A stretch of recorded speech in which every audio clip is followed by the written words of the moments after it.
आप लोग को जैसे मैं पर्यावरण पढ़ा रही हूँ तो आज का हमारा पाठ 12 है। कौन सा है?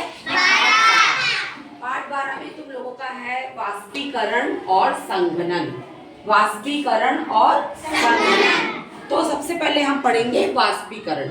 तो अभी जैसे कि आधा घंटा मैंने आप लोगों को पूरा वाष्पीकरण के बारे में बताया और एक प्रयोग हमको जो हमने पढ़ा उसको अब हम करके देखेंगे। ठीक है, तो चलिए ये देखिए, ये क्या है? बीकर। इसको क्या कहते हैं? बीकर। जब भी हम विज्ञान का कोई प्रयोग करते हैं तो हम उसमें बीकर का प्रयोग करते हैं। बीकर में क्या होता है कि यहाँ पे एक पैमाना बना होता है जिसके अनुसार हम लोग इसमें पानी भरते हैं। जैसे तुम लोग इसमें देखो 50, 100, 150, 200। ठीक है, तो ये दो बीकर हमने ले लिए। देखो सब लोग ले लिए ना? अब चलिए अब हम देखते हैं कि सबसे पहले कौन बताएगा कि वाष्पीकरण होता क्या है? हाथ ऊपर करिए। आपको अपनी भाषा में ही बताना है, कोई जरूरी नहीं कि मैंने जो लिखवाया वही बताना है। बताओ वाष्पीकरण में होता क्या असल में? चलो आए खड़ी हो, बताओ। दो कटोरी में बराबर बराबर पानी लेना है। हाँ। और एक धूप में रख देना है, एक छांव में रख देना है और 1 घंटे बाद देखो जाके उसमें थोड़ा पानी कम हो जाएगा। किसमें? धूप वाले में। तो ऐसा क्यों होता है? क्योंकि उसमें वाष्पीकरण हो जाता है। उसमें वाष्पीकरण हो जाता है। तो इतना मैंने आपको पढ़ा दिया, सिट डाउन। इतना मैंने पढ़ा दिया, आपको पता चल गया। अब हम ये प्रयोग करके देखें। यस, तो हमें ज्यादा समझ में आएगा। तो चलिए ये एक बीकर है, ये देखिए जो इसमें 150 तक का निशान है, मैं उसमें 150 तक में पानी भरती हूँ। ठीक है, फिलहाल थोड़ा सा और पास आके दिखाओ बेटा तो और अच्छा दिखेगा।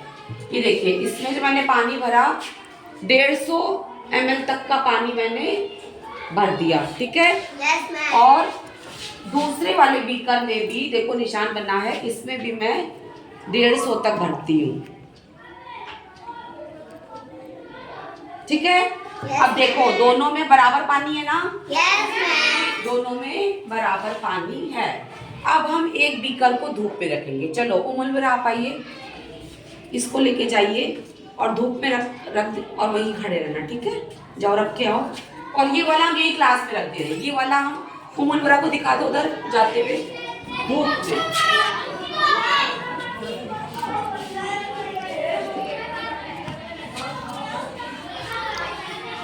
ठीक है, तो उमल आपने उसको धूप में रख दिया। और ये वाला जो है ये क्लास में पड़ा है। अब हमको क्या करना है? 2 घंटे तक वेट करना है। कितने घंटे तक? 2 घंटे।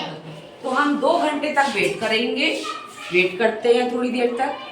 चलो और सोचते हैं, देखते हैं कि क्या होता है ना? पता तो हमें है लेकिन करके अगर हम देखेंगे और घर पे भी तुम लोग जब जाओगे तो जो प्लेट और बीकर वाला मैंने बताया है ना, वो भी करोगे। जैसे मैंने बताया था ना कि अगर प्लेट में पानी 150 ml लिया 1 कप और बीकर में या गिलास में 1 कप लिया तो किसका पानी जल्दी कम होगा? प्लेट का। किसका पानी? प्लेट का। ठीक है, गिलास का उतना कम नहीं होगा। पहले दोनों को धूप में रखें। क्यों? क्योंकि प्लेट की सरफेस ज्यादा होती है। चलो 2 घंटे हो गए। उमल बेरा आप गिलास लेकर के आइए थोड़ा सा। हाँ इधर आ जाओ, इधर आओ बिलाल, अंदर आओ। तो फिर क्या होगा कि अब देखो उमल बेरा को लेके आ रही है, 2 घंटे हो गए हैं। अब हम देखते हैं कि क्या परिवर्तन मिलता है। आखिर में ये वाष्पीकरण चीज क्या है? एक बार दिखाओ ब्लैक बोर्ड पे क्या लिखा है? वाष्पीकरण, है ना?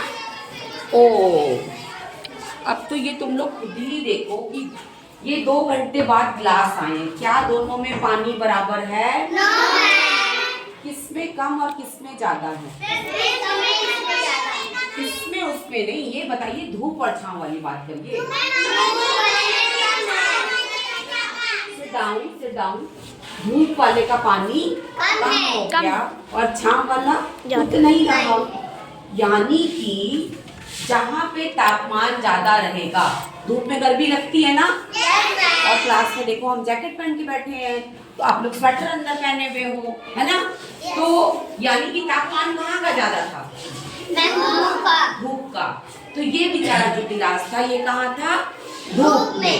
तो इसका पानी भाप बन के उड़ गया, यानी विज्ञान की भाषा में क्या कहेंगे? वाष्प। वाष्प बन के उड़ गया।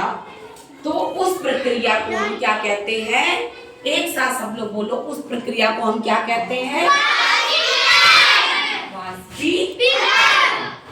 तो इसीलिए ये हमारी जो हमने प्रैक्टिकल किया, जो हमने प्रयोग किया, ये किसका था? वाष्पीकरण का था। ऐसे ही कुछ क्वेश्चन मैं आपसे पूछूंगी कि जैसे बरसात में कपड़े जल्दी सूखते हैं कि धूप में? धूप में। तो ऐसा क्यों होता है? अब आयत बताएगी, कोई और बताएगा?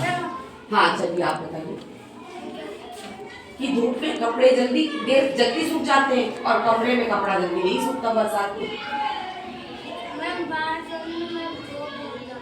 क्योंकि बाहर का तापमान ज्यादा होता है, तो कपड़े का जो पानी होता है वो वाष्प बन के उड़ जाता है। और वही जो कमरे में कपड़े थे वहाँ का तापमान कम था, तो वहाँ के हवा में वैसे ही नमी थी, तो पानी वाष्प बन के उड़ नहीं पाया और कपड़ा गीला ही रह गया, है ना? अच्छा, दूसरा क्वेश्चन कि गर्मियों के दिन में तालाब, पोखर, गड्ढे ये सब हमारे सूख जाते। क्यों सूख जाते? वाष्पीकरण के कारण। क्यों? क्योंकि उसका पानी ज्यादा धूप होती है तो ज्यादा तापमान होता है, तो इस वजह से वो पानी जो है वो जल वाष्प बन के उड़ जाता है और इसीलिए गड्ढे सूख जाते हैं। क्या बता रहे थे? गड्ढा सूख गया था? अच्छा, खड़े होके बताओ। एक वहां पे गड्ढा था घर के बगल में, तो आप हाँ नाम अल्तमश के घर के बगल में क्या था? गड्ढा था और वो गर्मी में पूरा सूख गया। फिर आयत ने क्वेश्चन किया कि मैम नदी क्यों नहीं सूखती है? किया था ना? Yes ma'am. क्लियर कर लेते हैं कि नदी इससे नहीं सूखती क्योंकि नदी होती है, वो तालाब पोखर में तो कम पानी होता है ना। नदियां बहुत बड़ी होती हैं लेकिन पानी तो उसका कम हो जाता है ना। वही गंगा नदी जो बारिश में बाढ़ ले आती है, वही गंगा नदी जो होती है गर्मियों में उसमें कितना कम पानी बचता है। इसका मतलब वहां पर भी वाष्पीकरण हुआ, वहां पर भी वाष्पीकरण की प्रक्रिया हुई। तो अभी हमने जो ये प्रयोग देखा बीकर में पानी रख करके, ये हमारा प्रयोग था वाष्पीकरण का। और कल हम लोग पढ़ेंगे संघनन। क्या पढ़ेंगे? संघनन।